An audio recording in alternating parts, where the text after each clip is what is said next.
A very good afternoon. Uh, Congratulations to the organizers, all the three. Just to save time, the first thing is we all should know that we are born of surrogacy. The womb was of allopathy, but the genes were from the Eastern concept of medicine. But unfortunately, what happens is that when we compete with allopathy or we start moving that side, we are like, no, you are a part of Ayush. And when we come this side, you are from outside. So the one thing which we need to understand at the onset is that in our country, out of the 6 disciplines which are in Ayush, Ayurveda is from Bharat, Yoga is from Bharat, but naturopathy is documented from Germany. So on papers it is from Germany.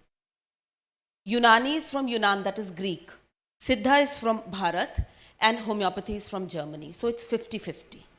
So let us bring this out of our brains that we are the only people who are alien here. And let us understand that we have to thrive on our principles and concepts. And just adding one line to what Dr. Joshi said, as a member of the Pharmacopoeia Commission of Indian System of Medicine and Homeopathy, there is one good thing which is happening, that the country is harmonizing the sources of medicines. And after harmonization, we will be able to work in a multifaceted manner from the sources which all other systems are using as well. Just one line, that was not my topic actually. Sorry. So, in this talk, I will just bring forth a few points. The first thing is that the first public health initiative by the Government of India was taken a decade before the Central Council of Homeopathy and CCRH were formed. In the year 1964, the Rural Homeopathy Medical Aid Committee was constituted by Government of India. And this committee had very clear standpoint. And that was reaching the last person in the country. That means that public health in homeopathy is not a new concept or something new to be designed, and so much so that if you read through it, that the recommendations were sent to the state governments to comply to. Abiding to my 10 minutes, I will just give brief inputs on 3 programs which are successful in public health sector, but that will be followed by what I want to say about it. The BCT program is a program of Government of Andhra Pradesh since 1999. It is with belladonna, calcarea carb and tuberculinum in the prevention of Japanese encephalitis, and this is how it was operated. This is available everywhere on the internet. Central Council for Research in Homeopathy, respected Manchanda sir, they did a lot of work on this, and they came out with the preventive part, the basic sciences, the basic researches were done, the clinical parts were done, and certain deductions were given. But not even one state government replicated the model to utilize what they have already done. The REACH, that is the Rapid Action Epidemic Control Cell in Kerala, Kerala has a department of homeopathy. It is an extraordinary example of a hierarchical departmental organization where the epidemics and the epidemiological conditions are studied, worked upon, communicated with the stakeholders, and then with the policymakers, fund is allocated and things are managed. Again, from 99 till date, it is giving very good inputs, but not even one state of the country has copied it or even gone into the depth of it to realize how it can be replicated. Now I come to our program. State of Madhya Pradesh from the year 2016, and let me tell you how it started. The Principal Secretary, Mrs. Indramani Chehel, she had a very good homeopath friend, and she read in Boric Materia Medica in the footnote of Natrum Sulph that Malaria officinalis has the ability to finish off the plasmodium. And when she became the Principal Secretary, she said she wanted to implement a program, and this is will. And you can read the number. These many villages With API, annual parasite index, more than 5 were selected, and till date we are operating the program. We have published many papers, we have done many international publications, we have published our reports. You can go to my ResearchGate, there also you will find 1 or 2 of these pages, but not even one state has replicated. So after saying all this, what I wanted to say was that public health for us should be a demand which is created by ourselves. Policy will come from upwards, but the demand has to come from here. And every state, district has to plan its own policy. Now, just a quick look into the National Family Health Survey, number 5, 2019 to 21. There are 131 key indicators. And when I look at it, I feel that it would be very foolish if we run for diabetes and hypertension to look for treatment and public health initiatives, etc. Why don't we go for areas which have 67, 70%, 57% occurrence, and anemia with millions of rupees already spent by our government? This is the current status. Many more to see. So there are a lot of areas which are already available on the government portals which give us a clear hint to go into the public sector. We have to go there. As a state, as an institute also. Now, the Central Council for Research in Homeopathy on its website has got all these programs. From the right side column, which is the reach, you can get an insight that how much they have precipitated. They have reached lakhs of people. But I have one request. A homeopath reaching to people through any medium, any program, should not forget that he or she is a homeopath.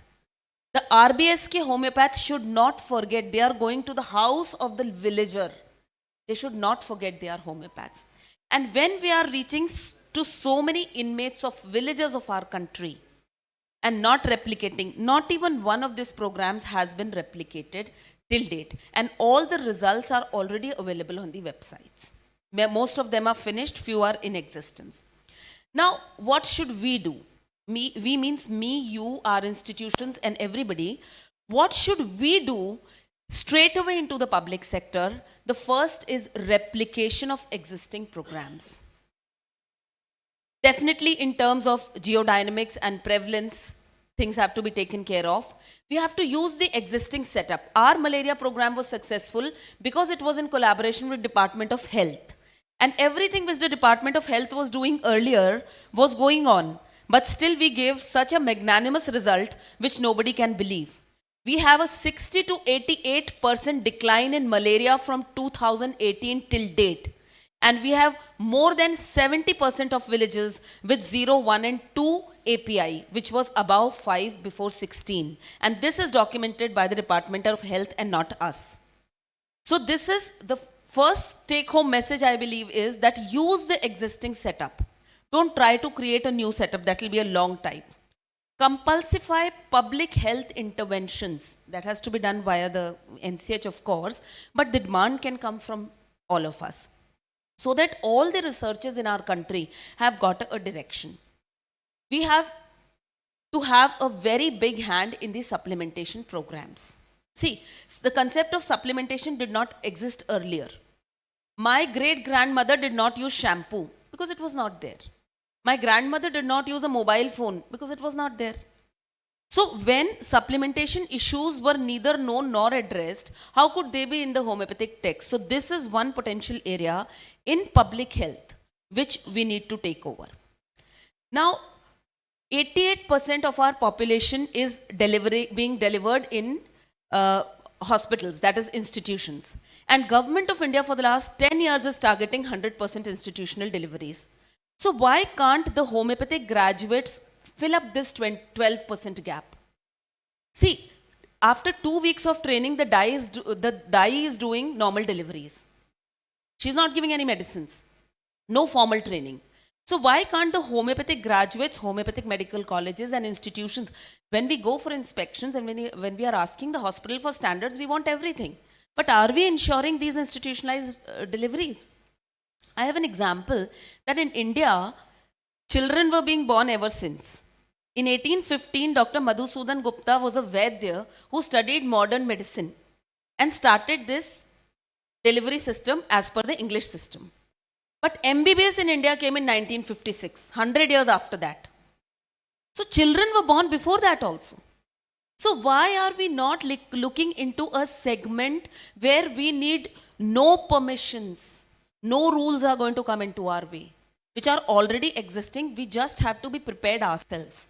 So if you ask me, I will say that the first desire to do the work should come from us, the homeopaths. Now then, when you start working, I'm working on few government projects right now in my state, we realize that we need some, if not many, a handful of dedicated nursing staff for ourselves who are trained in our systems. Similar to ASHA, some workers who are dedicated to our systems. We have to develop surveillance based on our, that is, we are talking about clinical trials. Surveillance methods also have to be developed, integral to homeopathic requirements. And many things have to be done, what I've written. We have to grab the possibilities of working as complementary system. We have to work as adjuvants, add-ons. And definitely that is going to lead us, give us a way to, reach to the people who are actually needing our help. You can read the other these things also which I have written. Now the last slide. Since I'm related to some Government of India policies and committees also, only 2 to 5% of fund of National Ayush Mission is being actually utilized by homeopathic institutions. Please explore it, please read it. The spectrum is very wide. It is like National Health Mission, National Ayush Mission. Now, there are a lot of schemes of the ministry which are already existing. We can ask it for public health initiatives. There are sometimes certain areas which are specified, but not always. So then we have to one segment which I believe we should explore and expand. In the morning, somebody was talking about entrepreneurs, say Ayurpreneur, something. So that is wonderful. Why can't we potentize Chavanprash and make it Homeoprash? See, Dr. Hahnemann has allowed us. He has allowed us to use tautopathy as a tool. And who is stopping us from doing it? So if you ask me, there are a lot of possibilities. We are doing a molecular study with AIIMS Bhopal, and believe me, it is nothing. Yesterday in the aircraft, Thermo Fisher Company head office is in Ahmedabad, I did not know, and we are buying their products from an agent in Bhopal. So I happened to talk to them, and in Ahmedabad, many centers are coming up. This Ayurved center is buying machines, but it's not a great thing. They are machines. You have to put the reagent and your samples and you will get the printed results. So we have to prepare ourselves. We can employ a biochemist. They are also doing that only. So let us all be, empowered to understand what we need. And if we really want to help this country with public health intervention of homeopathy, we will have to definitely explore our possibilities and be prepared for the challenges. We cannot perform from the other side of the table. We have to come into the play to perform. Thank you so much. Thank you.